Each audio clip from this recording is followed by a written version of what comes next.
ಸಾಂಪ್ರದಾಯಿಕ ರೀತಿಯಲ್ಲಿ ಕಾಯಿ ಸಾಸಿವೆ ಚಿತ್ರಾನ್ನ ಹೇಗೆ ಮಾಡೋದು ಅಂತ. ತುಂಬ ಸುಲಭ ಅಂದರೆ ಸುಲಭ. ಇದನ್ನು ಪೂಜೆಗಳು ವ್ರತಕಥೆಗಳೆಲ್ಲ ಇದ್ದಾಗ ಮಾಡಿಕೊಂಡ್ರೆ ದೇವರ ನೈವೇದ್ಯಕ್ಕೂ ಉಪಯೋಗ ಆಗುತ್ತೆ. ಹಾಯ್ ಹಲೋ ಎಲ್ರಿಗೂ ನಮಸ್ಕಾರ. ಎಲ್ಲರೂ ಹೇಗಿದ್ದೀರಾ? ನಾನು ಚೆನ್ನಾಗಿದ್ದೀನಿ, ನೀವೆಲ್ಲರೂ ಚೆನ್ನಾಗಿದ್ದೀರಾ ಅಂತ ಭಾವಿಸ್ತೀನಿ. ಪ್ರತಿಯೊಬ್ಬರು ಚೆನ್ನಾಗಿರಬೇಕು. ಚಿತ್ರಾನ್ನಕ್ಕೆ ಏನೇನು ಬೇಕು? ಸಾಸಿವೆ, ಮೆಂತೆ, ಗೋಡಂಬಿ, ಜೀರಿಗೆ, ತೆಂಗಿನಕಾಯಿ, ಒಣಮೆಣಸಿನ್ಕಾಯಿ, ಹಸಿಮೆಣಸಿನ್ಕಾಯಿ, ಹುಣಸೆಹಣ್ಣು, 2 ಕಡ್ಡಿ, ಕರಿಬೇವು. ಹಸಿ ಸಾಸಿವೆನೇ ಹಾಕ್ಕೊಳ್ಳೋದು. ಸಾಸಿವೆ ಚಿತ್ರಾನ್ನ ಅಲ್ವಾ. ಒಂಚೂರು 1.5 ಟೀ ಸ್ಪೂನ್ ಸಾಸಿವೆ ಹಾಕಿದ್ದೀನಿ, 3/4 ಟೀ ಸ್ಪೂನ್ ಜೀರಿಗೆ ಹಾಕಿದ್ದೀನಿ, ಮೆಂತೆ ಒಂದು 20 ಕಾಳು, ಕರಿಬೇವಿನ ಸೊಪ್ಪು ಹಸಿದೆ 2 ಕಡ್ಡಿ ಹಾಕ್ಕೊಂಡಿದ್ದೀನಿ. ಇವಾಗ ಇದನ್ನ ಫಸ್ಟ್ ತರಿಯಾಗಿ ರುಬ್ಕೊಬೇಕು. ರುಬ್ಬಿಟ್ಟಿದ್ದಾಗಿದೆ. ಇವಾಗ ಇದಕ್ಕೆ ಒಣಮೆಣಸಿನ್ಕಾಯಿ ಎಲ್ಲ ಹಾಕ್ಕೊಳ್ಬೇಕು. ಒಣಮೆಣಸಿನ್ಕಾಯಿ, ಹಸಿಮೆಣಸಿನ್ಕಾಯಿ, ಹುಣಸೆಹಣ್ಣು, ತೆಂಗಿನಕಾಯಿ ಸ್ವಲ್ಪ ಜಾಸ್ತಿ ಬೇಕಾಗುತ್ತೆ. ಒಣಮೆಣಸಿನ್ಕಾಯಿ, ಹಸಿಮೆಣಸಿನ್ಕಾಯಿ ಖಾರಕ್ಕೆ ಎಷ್ಟು ಬೇಕೋ ಅಷ್ಟು ಹಾಕ್ಕೊಂಡು ಪುಡಿ ಮಾಡ್ಕೊಳ್ಬೇಕು. ಸ್ವಲ್ಪ ಬೆಲ್ಲ, ಶುಂಠಿ ಹಾಕಿದ್ದೀನಿ, 1 ಇಂಚು ಶುಂಠಿ, ತೆಂಗಿನಕಾಯಿನೆಲ್ಲ ಪೀಸ್ ಮಾಡಿ ಹಾಕ್ಕೊಳ್ಳೋದು. ಎಲ್ಲ ಇದಕ್ಕೆ ಹಾಕ್ಕೊಳ್ಳೋದು. ಬೆಲ್ಲ ಒಂಚೂರು ಇದಕ್ಕೆ ಜಾಸ್ತಿ ಇದ್ದರೆ ತುಂಬ ಚೆನ್ನಾಗಿರುತ್ತೆ. ಜೊತೆಗೆ ಸ್ವಲ್ಪ ಇಂಗು ಹಾಕ್ತಾಯಿದ್ದೀನಿ, 1/4 ಟೀ ಸ್ಪೂನ್ ಇಂಗು ಹಾಕಿದ್ದೀನಿ. ಎಲ್ಲ ಚೆನ್ನಾಗಿ ಪುಡಿ ಮಾಡ್ಕೊಳ್ಬೇಕು. ನೋಡಿ, ಈ ರೀತಿ ಪುಡಿ ಮಾಡಿ ಆದಮೇಲೆ ಮತ್ತೆ ಇವಾಗ ತೆಂಗಿನಕಾಯಿ ಹಾಕ್ಕೊಂಡು ಚೆನ್ನಾಗಿ ಗ್ರೈಂಡ್ ಮಾಡ್ಕೊಳ್ಬೇಕು. ನೀರು ಹಾಕುವ ಹಾಗಿಲ್ಲ. ವಿಡಿಯೋ ನೋಡ್ತಿರೋರು ಒಂದು ಲೈಕ್ ಕೊಡಿ. ಹೊಸದಾಗಿ ವಿಡಿಯೋ ನೋಡ್ತಿರೋರು ಸಬ್ಸ್ಕ್ರೈಬ್ ಮಾಡಿಕೊಂಡು ವಿಡಿಯೋ ನೋಡಿ. ಬೆಲ್ ಐಕಾನ್ ಪ್ರೆಸ್ ಮಾಡೋದು ಮರಿಬೇಡಿ. ಎಲ್ಲಿಯೂ ವಿಡಿಯೋ ಸ್ಕಿಪ್ ಮಾಡೋದೇ ನೋಡಿ ಅಂತ ಕೇಳ್ಕೊಳ್ತೀನಿ. ನನ್ನ ಕ್ರಮದಲ್ಲಿ ಕಾಯಿ ಸಾಸಿವೆ ಚಿತ್ರಾನ್ನ ಮಾಡಿರೋದು, ಸುಲಭ ರೀತಿಯಲ್ಲಿ ಮಾಡಿರೋದು. ಇದೆಲ್ಲ ಒಗ್ಗರಣೆಗೆ ಗೋಡಂಬಿ, ಕಡಲೆಬೇಳೆ, ಉದ್ದಿನಬೇಳೆ, ಸಾಸಿವೆ, 2 ಒಣಮೆಣಸಿನ್ಕಾಯಿ, ಕರಿಬೇವಿನ ಸೊಪ್ಪು ಅಷ್ಟು. ಅನ್ನ ಮೊದಲೇ ಬೇಯಿಸಿ ತಣ್ಣಗಾಗ್ಲಿಕ್ಕೆ ಇಟ್ಟಿದ್ದೀನಿ. ಇವಾಗ ಒಗ್ಗರಣೆಗೆ ರೆಡಿ ಮಾಡ್ಕೊಳ್ಳೋಣ. ಒಗ್ಗರಣೆಗೆ ನಾನು ಕೊಬ್ಬರಿ ಎಣ್ಣೆ ಹಾಕ್ತಾಯಿದ್ದೀನಿ. ಕಡಲೆಕಾಯಿ ಎಣ್ಣೆಯು ಇನ್ನೂ ಚೆನ್ನಾಗಿರುತ್ತೆ. ಇವಾಗ ಫಸ್ಟ್ ಏನು ಮಾಡ್ತೀನಿ, ಎಣ್ಣೆಯಲ್ಲಿ ಗೋಡಂಬಿನ ಫಸ್ಟ್ ಹುರಿದು ಎತ್ತಿಟ್ಕೊಳ್ತೀನಿ. ವಿಡಿಯೋ ನೋಡ್ತಿರೋರಿಗೆಲ್ಲ ಧನ್ಯವಾದಗಳು. ಇಷ್ಟವಾದರೆ ನಿಮ್ಮ ಫ್ಯಾಮಿಲಿ ಮೆಂಬರ್ಸಿಗೆ, ಫ್ರೆಂಡ್ಸ್ ಸರ್ಕಲಿಗೆ ಶೇರ್ ಮಾಡಿ ಅಂತ ಕೇಳ್ಕೊಳ್ತೀನಿ.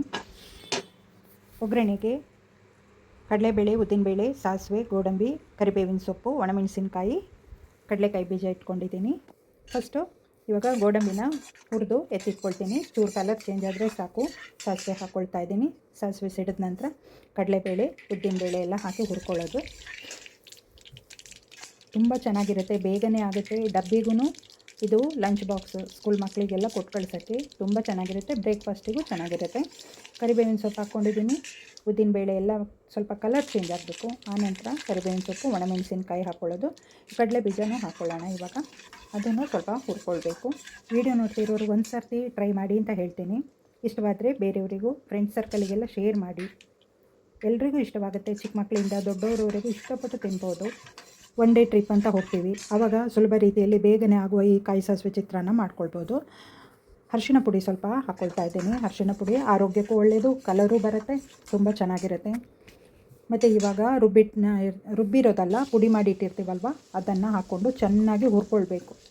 ಹುರಿಯೋದ್ರಿಂದ ಏನಾಗುತ್ತೆ, ಬೇಗನೆ ಹಾಳಾಗಲ್ಲ. ಇದನ್ನು 2 ದಿವಸ ಈ ಗೊಜ್ಜನ್ನು ಮಾಡಿ ಇಟ್ಕೊಳ್ಬೋದು. ಅರ್ಜೆಂಟ್ ಇದ್ದಾಗ ಬೇಗ ಅನ್ನಕ್ಕೆ ಕಲಿಸ್ಕೊಂಡು ಉಪಯೋಗಿಸ್ಕೊಳ್ಬೋದು. ಎಲ್ಲೋ ಹೋಗಿರ್ತೀವಿ, ಬರೋದು ಲೇಟ್ ಆಯಿತು, ಬೇಗ ಒಂದು ಅನ್ನ ಮಾಡಿಕೊಂಡು ಈ ಗೊಜ್ಜಿದ್ರೆ ಕಲಿಸ್ಕೊಳ್ಳೋದಕ್ಕೆ ತುಂಬ ಚೆನ್ನಾಗಿರುತ್ತೆ. ಇದಕ್ಕೆ ಸ್ವಲ್ಪ ರುಚಿಗೆ ಬೇಕಾದಷ್ಟು ಉಪ್ಪು ಹಾಕಿದರೆ ಕಾಯಿ ಸಾಸಿವೆಗೆ ಒಂದು ಗೊಜ್ಜು ರೆಡಿ ಆಗುತ್ತೆ. ಹಬ್ಬ ಹರಿದಿನಗಳಲ್ಲಿ ತುಂಬ ಕೆಲಸ ಇರುತ್ತೆ, ಆವಾಗ ನೈವೇದ್ಯಕ್ಕೆ ಬೇಕು, ಏನು ಮಾಡೋದು ಅಂತ ಯೋಚನೆ ಮಾಡಬೇಕಾದ್ರೆ ಈ ಗೊಜ್ಜು ತುಂಬ ಕೈಗೆ ಬೇಗನೆ ಸಿಗುತ್ತೆ. ರುಚಿಗೆ 1 ಟೀ ಸ್ಪೂನ್ ತುಪ್ಪ ಹಾಕ್ತಾಯಿದ್ದೀನಿ. ಜಾಸ್ತಿ ಏನು ತುಪ್ಪ ಬೇಕಿಲ್ಲ ಇದಕ್ಕೆ. ಈ ರೀತಿಯಲ್ಲಿ ಮಾಡಿದ ಕಾಯಿ ಸಾಸಿವೆ ಚಿತ್ರಾನ್ನ ಎಲ್ರಿಗೂ ಇಷ್ಟವಾಗಿದೆ ಅಂತ ಭಾವಿಸ್ತೀನಿ. ಇಷ್ಟವಾದವರು ಕಮೆಂಟ್ ಸೆಕ್ಷನ್ನಲ್ಲಿ ಬರೆಯೋದನ್ನು ಮರಿಬೇಡಿ. ಅನ್ನ ತಣ್ಣಗಾಗಿದೆ. ಇವಾಗ ಗೊಜ್ಜಿನ ಮೇಲೆ ಅನ್ನ ಹಾಕ್ಕೊಳ್ತಾ ಇದ್ದೀನಿ. ಅದ್ರ ಮೇಲೆ ಸ್ವಲ್ಪ ಕೊತ್ತಂಬರಿ ಸೊಪ್ಪು ಹಾಕಿ ಇವಾಗ ಚೆನ್ನಾಗಿ ಕಲಸಿದರೆ ರುಚಿಯಾದ ಕಾಯಿ ಸಾಸಿವೆ ಚಿತ್ರಾನ್ನ ರೆಡಿಯಾಗುತ್ತೆ. ಮತ್ತೊಮ್ಮೆ ಧನ್ಯವಾದಗಳನ್ನು ಹೇಳ್ತಾ ಲೈಕ್ ಕೊಡೋದನ್ನು ಮರಿಬೇಡಿ. ಹೊಸದಾಗಿ ವಿಡಿಯೋ ನೋಡೋರು ಸಬ್ಸ್ಕ್ರೈಬ್ ಮಾಡೋದು ಮರಿಬೇಡಿ. ರುಚಿಯಾಗಿದ್ದ ಕಾರಣ ಹೇಳ್ತಾ ಇದ್ದೀನಿ, ತುಂಬ ಚೆನ್ನಾಗಿತ್ತು. ಒಂದು ಸರಿ ಟ್ರೈ ಮಾಡಿ. Respect you all. Take care. Bye. See you in next video. ಮುಂದಿನ ವಿಡಿಯೋದಲ್ಲಿ ಬೇರೆ ರೀತಿಯ ಒಂದು ರೆಸಿಪಿ ತರೋದಕ್ಕೆ ಇಷ್ಟಪಡ್ತೀನಿ.